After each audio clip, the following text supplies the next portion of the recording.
అంచనాకు రావచ్చు అనేది అవగతం. రైట్. ఇక పాలిటిక్స్ విషయానికి వస్తే బీహార్లో ఎన్నికలు సమీపిస్తున్న వేళ సుప్రీంకోర్టు ఇచ్చిన తాజా ఆదేశాలు 65 లక్షల ఓట్లను తొలగించారు కదా, వాటన్నిటిని కూడా యాడ్ చేసేయండి అని చెప్పేసి ఇప్పుడు కాంగ్రెస్ సరికొత్త డిమాండ్ని తెరప మీదకి తీసుకొస్తోంది. ఎంజీ రావు గారు ఏంటంటే 2024 ఎన్నికలు కూడా ఇలాగే జరిగాయి కాబట్టి మళ్ళీ ఎన్నికలు నిర్వహించండి అని చెప్పేసి. సో కాంగ్రెస్ డిమాండ్ కరెక్ట్ అయిందేనా అండ్ మళ్ళీ ఎన్నికలు వచ్చే అవకాశాలు ఏదైనా ఉన్నాయా త్వరలో? ఇప్పుడు బీహార్లో స్పెషల్ ఇంటెన్సివ్ రివిజన్ అనేది ఎలక్షన్ కమిషను. ఇప్పుడు బీహార్లో నవంబర్లో ఎలక్షన్ జరగబోతున్నాయి. కేవలం 2 నెలల వ్యవధిలో ఈ ఎలక్షన్ కమిషన్ ఏంటంటే ప్రజాప్రాతినిధ్య చట్టానికి అనుకూలంగా ఈ ఆర్టికల్ 324 నుంచి 324 వరకు అనుకూలంగా లేకుండా కాన్స్టిట్యూషన్లో కొంచెం సుప్రీంకోర్టు వ్యాఖ్యానించినట్టే కొన్ని వైలేషన్ జరిగింది. కాబట్టి 7,89,00,000 ఓటర్లకు గాను ఈ ఫైనల్ స్పెషల్ ఇంటెన్సివ్ రివిజన్ తర్వాత ఈ డ్రాఫ్ట్ ఓటర్ లిస్టులు జారీ చేసినప్పుడు 65 లక్షల ఓట్లు తగ్గినాయి. 7,24,00,000 ఓటర్లే మిగిలారు. 65 లక్షల ఓట్లు తొలగింపబడ్డాయి ఈ డ్రాఫ్ట్ ఓటర్ జాబితాలో ఎలక్షన్ కమిషన్ జారీ చేసింది బీహార్లో. ఈ 65 లక్షలు ఎవరు? డెత్ వల్ల, చావు వల్ల కొంతమంది వెళ్ళిపోయారు, అన్ట్రేసిబుల్ బయటకు కొంచెం రాలేదు, పర్మనెంట్గా వేరే రాష్ట్రాలకి దేశాలకు వెళ్ళిపోయిన వాళ్ళు కొంతమంది ఉన్నారు, కొంతమంది డాక్యుమెంట్లు ఇవ్వలేదు. ఈ విధంగా 65 లక్షల ఓట్లు తొలగింపబడ్డాయి. సుప్రీంకోర్టు ఏం చెప్పింది? ఈ మాసివ్ ఎక్స్క్లూజన్ అనేది తప్పు. ఎందుకంటే ఆర్టికల్ 326లో రాజ్యాంగంలో చెప్పబడిన ఆర్టికల్ 326 ప్రకారం 326 ప్రకారం 18 సంవత్సరాలు నిండిన ప్రతి పౌరికి ఓటు హక్కు ఉండాలి. ఇది రాజ్యాంగం ప్రసాదించిన హక్కు. కాబట్టి 18 సంవత్సరాలు నిండిన వాళ్ళకు ఓటు హక్కు లేకపోవడం వల్ల ఈ అనవసరమైన డాక్యుమెంట్లు పెట్టడం, ఈ బూత్ లెవెల్ ఆఫీసర్స్ డిసైడ్ చేసేదానికి వాళ్ళు ఎవరు, అందులో ఆధారు, ఎపిక్ కార్డు, నువ్వు జారీ చేసిన ఓటర్ కార్డే నువ్వు ఒప్పుకోలేదు, అదేవిధంగా రేషన్ కార్డు ఒప్పుకోలేదు, ఇవన్నీ పెట్టలేదు, డిస్క్రిప్షన్ అనేది కుదరదు, ఓటర్ హక్కు ఉండాలి. కాబట్టి జనవరి 2025 నాటికి ఉన్న ఓటర్ జాబితా ప్రకారం ఉన్న 7,89,00,000 ఓటర్లని పునరుద్ధరించు, నువ్వు తొలగించిన 65 లక్షలు పక్కన పెట్టు, ఇప్పుడు వెంటనే వాళ్ళందరూ పార్టిసిపేట్ చేయేటట్టు చూసుకో అని ఎలక్షన్ కమిషన్కి ఆదేశించిందండి సుప్రీంకోర్ట్ ఆఫ్ ఇండియా. ఇది చెప్పాలంటే ఇట్స్ వండర్ఫుల్. ఎందుకంటే రాజ్యాంగం ప్రకారం సుప్రీంకోర్ట్ ఆఫ్ ఇండియా ఆర్టికల్ 326 ప్రకారం ప్రజాప్రాతినిధ్య చట్టం 1950, ప్రజాప్రాతినిధ్య చట్టం ఏది రిప్రజెంటేటివ్ ఆఫ్ పీపుల్ యాక్ట్ 1951 ప్రకారం ద మేనర్ ఇన్ విచ్, అంటే ఏ విధంగా ఇది చేసింది, ఈ రాజ్యాంగం పౌరులకు ప్రసాదించిన హక్కులు వీటన్ని ఆధారంగా 65 లక్షలని ముందు పెట్టు, తర్వాత నువ్వు పరిశీలించుకొని చెప్పేసిందండి కాన్స్టిట్యూషన్ బెంచ్. ఈ అద్భుతంగా తీర్పిచ్చింది. ఇప్పుడు ఇది రాజకీయ అంశం. ఇది కోర్టుకి వెళ్ళింది ఎవరు అంటే ఎన్జిఓలు వెళ్ళి, బీహార్లో ప్రతిపక్షాలు వెళ్ళి, కాంగ్రెస్, నేషనల్లో కాంగ్రెస్ అన్నీ, ఈ పార్టీలన్నీ కలిసి సుప్రీంకోర్టుని ఆక్రమించారు. అంటే ఇది ఒక విన్, ప్రతిపక్షాలకు ఒక పెద్ద విన్ అయిందండి ఇది. కాబట్టి ఈ లోక్సభ ఎన్నికల్లో కూడా రాహుల్ గాంధీ గారు అంటున్నారు ఫ్రాడ్ జరిగింది. ఈ మాధవపూర్ బెంగళూరులో ఒకటి ఎగ్జాంపుల్ చూపించారు, ఫ్రాడ్ జరిగింది, 60-70 లోక్సభ స్థానాల్లో ఫ్రాడ్ జరగడం వల్ల ప్రధాని అక్కడ పదవిలో ఉన్నారు, ఆ ఎలక్షన్నే దుర్మార్గంగా రిగ్గింగ్ జరిగిందని రాహుల్ గాంధీ ఆరోపించారు. ఈ విషయం మనందరికీ తెలుసు.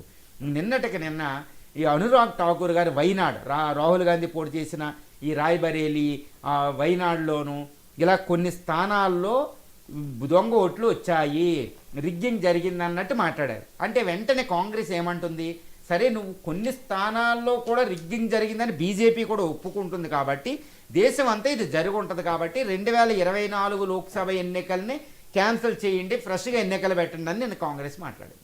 ఇది జరుగుతున్న పరిణామాలు. అంటే ఏంటి, రాహుల్ గాంధీ కొన్ని ఇండియా గ్రూప్లో ఉన్న పార్టీలు, ఏది జనతాదళ్లో, ఎస్పీ, అఖిలేష్ యాదవ్, ఇప్పుడు ఈ పార్టీలన్నీ మాట్లాడేది ఏంటంటే 2029లో ఈవీఎంల ఇష్యూ. ఇప్పుడు ఆంధ్రప్రదేశ్లో కూడా ఒక 48 లక్షలు, మొన్న జగన్ గారు మాట్లాడితే ఏమంటున్నారు ఆయన, 48 లక్షలు రాహుల్ గాంధీ ఈ విషయం ఆంధ్రప్రదేశ్లో జరిగిన ఈవీఎంలో, ఆంధ్రప్రదేశ్లో జరుగుతున్న విషయాన్ని ఎందుకు మాట్లాడలేదు, చంద్రబాబు నాయుడు గారు ఈ రాహుల్ గాంధీ హాట్ లైన్లో ఉన్నట్టున్నారు, రేవంత్ రెడ్డి గారు మధ్యలో ఉన్నారు, ఆంధ్రప్రదేశ్ ఎందుకు మాట్లాడతలేదు. ఇప్పుడు అంటే ఆయన కూడా ఏదో ఉంది, ఆయన కూడా భయమే, ఆయన కూడా ఏదో జరుగుతుందంటే ప్రజల ముందుకు తీసుకెళ్తున్నారు, ఎన్ని ఓట్లు ఈవీఎంలే, తర్వాత ఇది 100% స్ట్రైక్ ఏంటి, ఆంధ్రప్రదేశ్లో కూడా మనం వింటున్నాం. దేశంలో రాహుల్ గాంధీ చెప్పినట్టు ఏంటి, మొత్తం రిగ్గింగ్ జరిగింది, ఈవీఎంలు అనేవి సరిగ్గా జరుగుతలేదు, ఈవీఎంలు వద్దు అని ఒకటి. ఇప్పుడు ఇక్కడ తెలంగాణలో కేటీఆర్ ఎలక్షన్ కమిషన్ మీట్ అయ్యి బీఆర్ఎస్ పార్టీ అసలు ఈవీఎంలు పెట్టొద్దు వచ్చే ఎలక్షన్లో అని ఈవీఎంలు ఇష్యూ చేస్తున్నారు. తర్వాత ఎలక్టోరల్లో ఈ ఓటర్ల జాబితాలు ఎలక్షన్ కమిషనే చాలా ఉంటుంది. అక్కడ ఉన్న జనాభా కంటే ఓట్లు ఎక్కువ ఉండడం ఏంటి అని మహారాష్ట్రలో మాట్లాడడం, కర్ణాటకలో మాట్లాడడం, ఇదంతా ఏం జరుగుతుందంటే ప్రతిపక్షాల పార్టీలు ఏమంటున్నాయంటే ఎలక్షన్ కమిషన్ ఆఫ్ ఇండియా ఇంత టెక్నాలజీ ఉన్నప్పుడు డిజిటల్ ఓటర్ల జాబితా జారీ చేయకుండా అది ఇష్టం వచ్చినట్టు చేయడం వల్ల ఓటరు తొలగించడం, ఓటరు చోరీ ఇవన్నీ జరుగుతున్నాయి.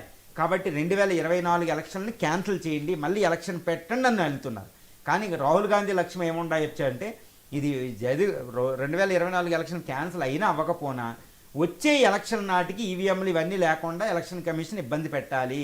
ప్రజల ముందేంటి ఇలాంటి కన్ఫ్యూజన్ వచ్చి ఎలక్షన్ కమిషన్ నమ్మకం. అంటే నిన్న సుప్రీం కోర్ట్ ఆఫ్ ఇండియా ఒక్క మాట మాత్రం మనం వినాలండి, అందుకని చాలా ఇంపార్టెంట్. నిన్న 65 లక్షల ఓట్లని యాడ్ చేయండి అంటూ ఎలక్షన్ కమిషన్ మాట్లాడితే ఎలక్షన్ కమిషన్ ఆక్షేపిస్తూ ఒక మాట అంది. అదేంటంటే ఇలా నువ్వు తొలగించుకుంటూ పోతే ఇవన్నీ రెస్ట్రిక్షన్స్ పెడితే ఈ ఆధార్ ఇవన్నీ కార్డులు పెడితే బిఎల్ఓ అంటే బూత్ లెవెల్ ఆఫీసర్స్కి డిస్క్రిప్షన్ ఇది ఇస్తే వాళ్ళు వెళ్ళి క్షేత్రస్థాయిలో చేస్తూ ఉంటే ఇక్కడ ఓటర్లు తొలగింపబడుతూ ఉంటే సరి అయిన ఓటు హక్కు పొందవలసిన పౌరుడు పొందకపోతే అది ప్రజాస్వామ్య వ్యవస్థ యందు, రాజ్యాంగ వ్యవస్థ యందు, ఎలక్షన్ల సిస్టమ్ యందు అంటే ఎన్నికల వ్యవస్థ యందు ప్రజల నమ్మకాన్ని పాడు చేస్తుంది. దట్ ఈస్ ద ట్రస్ట్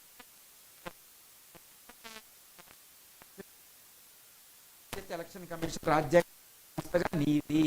అందుకే మేము 62 అంచి ఆదేశిస్తున్నామని supreme court of India wonderful judgement ఇచ్చిందండి. కానీ ఇక్కడ ప్రతిపక్ష రాజకీయాలు అధికార పార్టీ ఎలా ఉన్నప్పటికీ రాజ్యాంగంలో నేను ఒకటే చెప్తున్నా, ఎలక్షన్ కమిషన్ ఆఫ్ ఇండియా ఇది రాజ్యాంగబద్ధ సంస్థ. సుప్రీంకోర్ట్ ఆఫ్ ఇండియా ఈ రాజ్యాంగానికి గార్డియన్, రక్షకురాలు అకార్డింగ్ టు ద ఆర్టికల్ 32, 326 ఇంకా అధికరణాల ప్రకారం. ఈ రాజ్యాంగ వ్యవస్థ, రాజ్యాంగబద్ధ సంస్థలు ఇవన్నీ సక్రమంగా పనిచేస్తే ఇక్కడ ఎన్ని రాజకీయాలు చేసినా మనకు సంబంధం ఉండదండి. ఇవన్నీ ఏదో ఎలక్షన్ క్యాన్సిల్ చేయాలి ఇవన్నీ. కానీ రాజ్యాంగం అమల్లోకి వచ్చిన 77 సంవత్సరాలుగా కూడా ఇది జరగడం ఏంటి అంటే ఇంకా ఎలక్షన్ కమిషన్ స్వతంత్రబద్ధంగా వ్యవహరిస్తుందా అంటే దీని అపాయింట్మెంట్ అథారిటీ సరిగ్గా లేదు. అది సుప్రీంకోర్ట్ ఆఫ్ ఇండియా రీసెంట్గా కూడా చెప్పింది. ఎలక్షన్ కమిషనర్స్ అపాయింట్మెంటు ఇంకా సరిగ్గా లేదు. వాళ్ళు నిష్పక్షపాతంగా వ్యవహరిస్తున్నారంటే అది ప్రాబ్లమే. ఎలక్టర్ రోల్స్లో ఎన్నో ప్రాబ్లమ్స్ ఉన్నాయి. ఇది ఏమంటారంటే ఎన్నికల సంస్కరణలు అవసరం అనే ఒక పెద్ద గుణపాఠాన్ని మనకు నేర్పుతుంది ఈ వ్యవహారాలన్నీ. ఇక ధర్మస్థల వివాదం